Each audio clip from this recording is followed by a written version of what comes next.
This 1 Degree Outside video is brought to you by Fluid Form Bio, developing innovative 3D printing living pancreatic tissue to help combat type 1 diabetes. For the first time, you can join this visionary mission. Visit fluidformbio.com or their page on Start Engine to learn more about this exciting work. Sunday evening, we're all in it together, getting ready for the new week, right? And as we face it, the weather's not going to help us out too much, at least not in terms of the psyche. You've got a lot of rain that's coming up. There will be some areas of flooding this week as well. We'll get into all that coming up right now. First of all, just so you know, the pockets of rain around this evening will last you into tonight. There'll be areas of fog that develop. That'll be with you early tomorrow morning when you get going as well, at least in pockets. Obviously, huge impact on the golf game. You're not going to get a lot of rounds in over the coming days. We'll take a look at where it's going to be driest. But the golf ball roll index, that is down around slow to plug fest. When you come into parts of central and southern New Hampshire, western New England right now has been average to slow, but you're going to get a lot of rain in the next couple of days. You'll go slow to plug fest as well.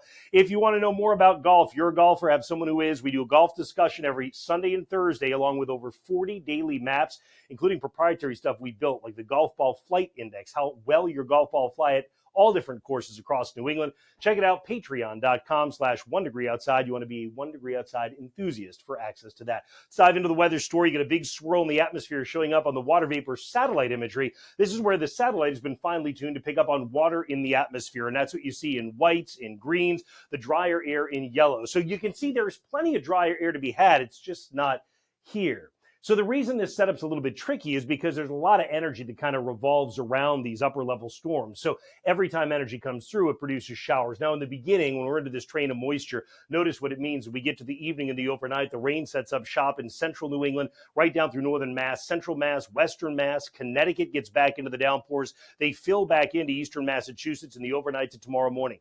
Who's a little more removed getting into the day tomorrow? The North Country of New England holds on to drier, cooler air, ends up with a better day. And also, when you make your way onto the Cape and Islands, I won't tell you it's not going to rain. You will have rounds of showers coming through, particularly just after midday in a part of the afternoon. But you're going to get far less, let's say, than folks who are farther inland, particularly in central and western parts of southern New England. And again, Maine, for the most part, stays dry for a lot of tomorrow. Then your showers fill in more tomorrow evening.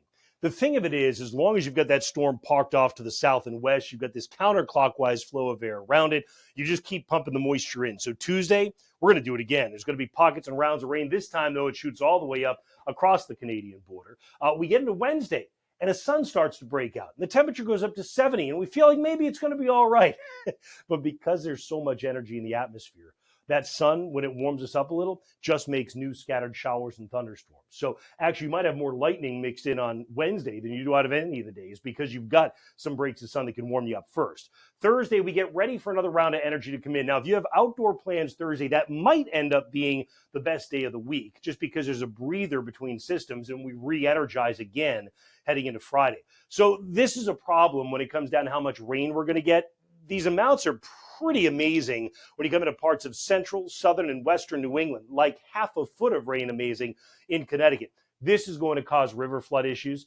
It's going to happen gradually because you're going to pick up some of that rain tonight, some of that rain tomorrow, some of that rain tomorrow night, some of that rain on Tuesday, but it happens. So eventually, the Connecticut River is a huge river. It takes a while to come out above bank full. But you're going to find some of the smaller rivers, the Housatonic, for example, comes to mind, the Mystic, the Yantic, all different ones that are going to rise above bankful, perhaps, over the next couple of days. So that's what we'll be updating you on in our Insights video on Monday. Be sure to check that out for us. Speaking of Monday, again, it's a raw day for us, 50s for many. Monday night, the fog redevelops in spots. You've got the rounds of rain that continue, heaviest in western New England, but continuing for many of us. Tuesday, you've got the rounds of rain, and the temperature is running right around 60 or so. And then Wednesday is that day you get the breaks of sun.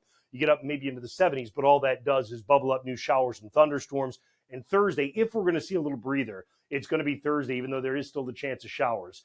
That would be perhaps the biggest break between energy kind of systems that comes through.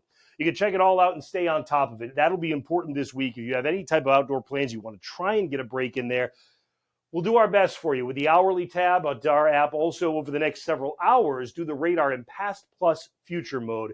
I think you'll find it to be the most reliable option that you have on that radar page, which, by the way, sponsored by CrackX. And if you end up with a leaking foundation, you go ahead and you tap them. They'll help you out. That's the way it looks for now. I look forward to seeing you again with an early morning update tomorrow, and then insights and pattern predictions, the 2-week outlook coming up during the course of tomorrow. 1degreeoutside.com and atop the home screen of our app.